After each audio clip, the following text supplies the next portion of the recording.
Video जो रहने वाला है यह आरआरबी ग्रुप डी 2022 का यह प्रश्न परीक्षा में आया हुआ था।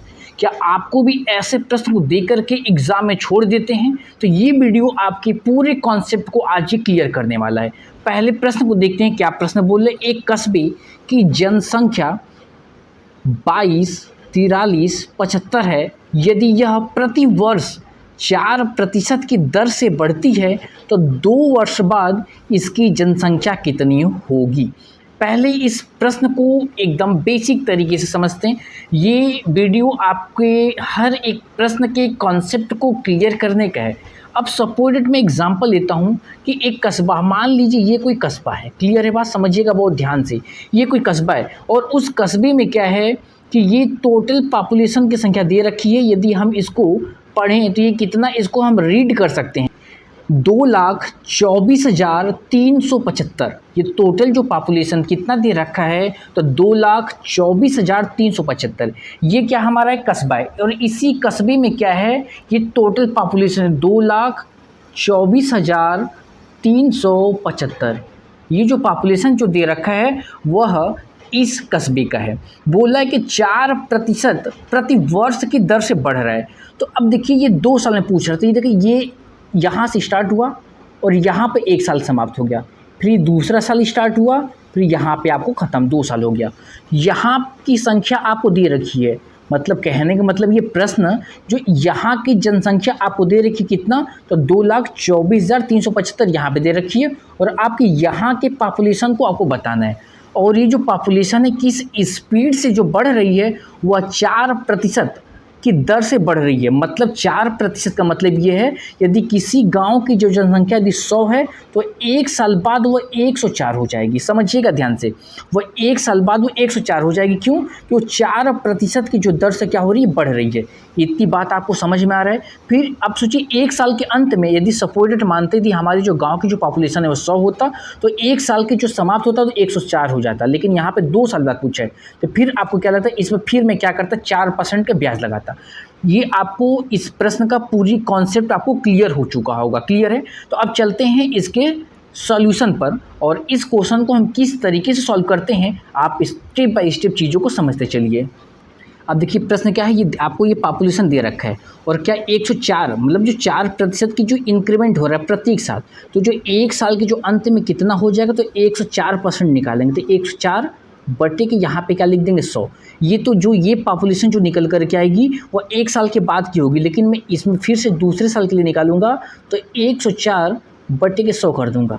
क्लियर है? यहाँ पे पहले साल भी 4% का इंक्रीमेंट हुआ है, फिर दूसरे साल भी 4% का इंक्रीमेंट हुआ। किस पर? तो इस पर। तो जो 1 साल के जो इंक्रीमेंट होगा वो इतना। अब इसको मेरे को सॉल्व करना है।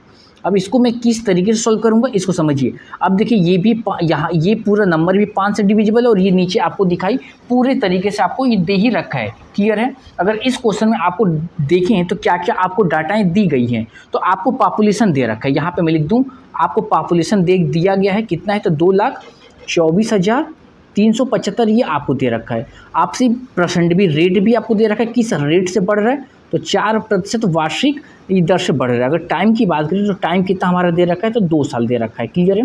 और 2 साल बाद आपको इस पॉपुलेशन को बताना है और मैंने इस तरीके से इसको सजा लिया। जो भी आप कह लीजिए मैंने इस तरीके से इसको लिख लिया। अब हमारी बारी क्या है इसको डिविजिबल करने की।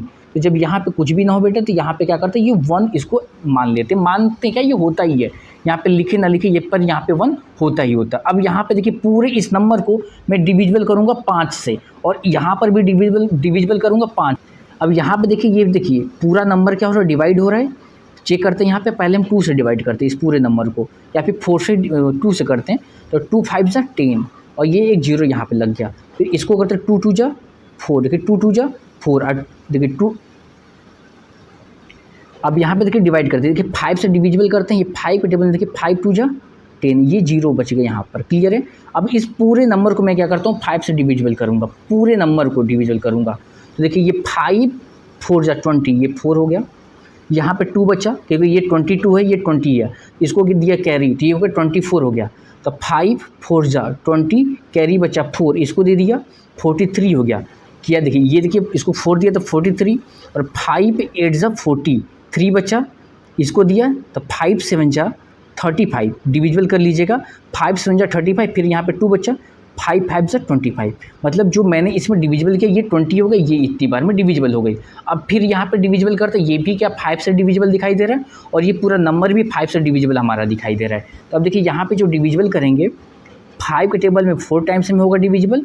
अब यहाँ से देखिए पूरे नंबर को डिविजिबल करूँगा, 5 8 जा कितनी बार में 5 8 जा 40, कैरी 4 बचा, इसको दिया 5 9 जा 45, कैरी 3 बचा ये 37, 5 7 जा 35, कैरी 2 बचा, अब इसको दिया 5 5 जा 25। क्लियर है।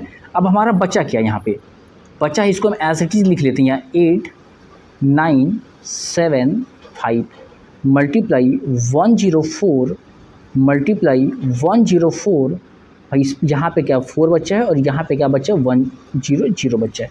अब हम इसको डिविजिबल करेंगे। अब यहाँ पे कुछ ना तो यहाँ पे 1 तो होता ही है, ये आपको पता ही होनी चाहिए। अब देखिए यहाँ पे हम क्या करेंगे, अब ये पूरा नंबर डिविजिबल आपको दिखाई दे रहा है, तो मैं चेक करता हूँ यहाँ पे 5 के टेबल में 2 टाइम्स में 10, ये 20 टाइम्स हो गया। अब इस नंबर को डिविजिबल करते हैं, 5 1 जा 5, कैरी 3 बचा तो यहाँ पे इसको कैरी दिया तो हमारा हो गया 39 हो गया। तो 5 7 जा 35, कैरी 4 बचा, अब जब कैरी 4 बचा तो ये 47 हो गया। तो 5 9 जा 45, 2 5 5 जा 25। क्लियर है। ये मैंने इसको भी कट कर लिया, मल्टीप्लाई 104 बटे के 4 यहाँ पर है और मल्टीप्लाई 104 बटे के 20 हमारा है। अभी भी मेरे को यहाँ पे क्या हो रहा है डिविजिबल होता दिखाई दे रहा है, यहाँ पे जो मेरा यहाँ पे डिविजिबल होता हुआ दिखाई दे रहा है। तो मैं डिविजिबल करूँगा यहाँ पे, तो 5 के टेबल में देखिए यहाँ पे 5 4 जा और ये 5 के टेबल में कितनी बार में हो रहा है, तो 5 3 जा 15, 2 बचा, 5 5 जा 25 होगा, 4 बच्चा इसको दिया। तो अब यहाँ पे देखिए 5 5 जा 25 हो गया और यहाँ 4 बच्चा, इसको 5 9 जा 45 हो गया। तो हमारा यहाँ पे बच्चा क्या लिखेंगे 3 5 9 मल्टीप्लाई, देखिए 3 5 9 मल्टीप्लाई 104 मल्टीप्लाई 104 और इस पूरे के बटे क्या यहाँ पर भी 4 बेटा है, यहाँ पर भी 4 है। अब यहाँ पे कुछ नहीं तो यहाँ पे 1 हो जाएगा। अब क्या ये नंबर हमारा डिविजिबल हो रहा है, ये देखिए अब 4 से हम डिवाइड करते हैं। इस 4 से देखिए ये 4 2 जा 8 हो गया, यहाँ पे 2 बचा 24, तो 4 6 जा 24, ये कट गया पूरी तरीके से। अब ये भी है सेम नंबर तो ये भी कट जाएगा, 26 बचा हमारा कितना 3 5 9 मल्टीप्लाई 26 और मल्टीप्लाई 26। ये इस अब नंबर को हमें क्या करना है मल्टीप्लाई करना है और मल्टीप्लाई करने पे जो भी हमारा आंसर होगा वही इस प्रश्न का आंसर होगा। तो चलिए ज़्यादा समय न लेते हुए हम मल्टीप्लाई भी करते हैं। अब देखिए ये 3 5 9 यहाँ पे लिखते 3 5 9 मल्टीप्लाई, अगर 26 को 26 में मल्टीप्लाई करते हैं तो इसका स्क्वायर कितना होता है 676 होता है। कितना 676, आप मल्टीप्लाई कर लीजिएगा। क्लियर है। अब यहाँ पे देखिए जो लास्ट स्टेप हमारा क्या है, इस 359 को 676 से मल्टीप्लाई करना है। तो यहाँ पे जब हम मल्टीप्लाई करते हैं 359 को तो ये हमारा आंसर कितना आता है, आंसर हमारा जो होगा आप देखिएगा कि 2,42,684, ये हमारा क्या होगा, ये आंसर होगा। जब हम 359 को 676 से मल्टीप्लाई करते हैं तो यही हमारा क्या होगा बेटा, ये आंसर होगा। तो इस पूरे प्रोसीजर के बाद क्या हुआ बेटा, ये हमारा आंसर आया। आपको ये क्वेश्चन समझ में पूरी तरीके से आया होगा। मैंने इसमें देखिए क्या क्या, एकदम पहले क्वेश्चन समझिएगा कि ये आपको पॉपुलेशन दे रखा था, फिर प्रत्येक वर्ष 4% की इंक्रीमेंट था, तो 2 साल बाद आपको बताना था तो आपको कितना हो जाएगा, जो कि ऑप्शन नंबर ये डी आपको दिखाई दे रहा है कि option number D is right answer, जो कि मैंने यहाँ पे निकाला। तो यही आंसर हमारा जो होने वाला होगा। फिर मैंने क्या किया, आपको पूरी तरीके से समझाया भी। फिर मैंने यहाँ पे देखिए पूरे एज इट इज़ हमने इस नंबर को लिखा, फिर 104% मल्टीप्लाई 104%, क्योंकि हर साल 4% से इंक्रीमेंट, फिर कटते पिटते हमारा ये आंसर आया। ये वीडियो आपको कैसा लगा, ये प्रश्न जो था आपको ग्रुप डी में पूछा गया था, और आप भी इस वीडियो को और भी अच्छे तरीके से समझना चाहते हैं, सीखना चाहते हैं, तो आप हमारे इस वीडियो को लाइक और इस चैनल को सब्सक्राइब जरूर करिए। Thank you for watching. जय हिंद, जय भारत।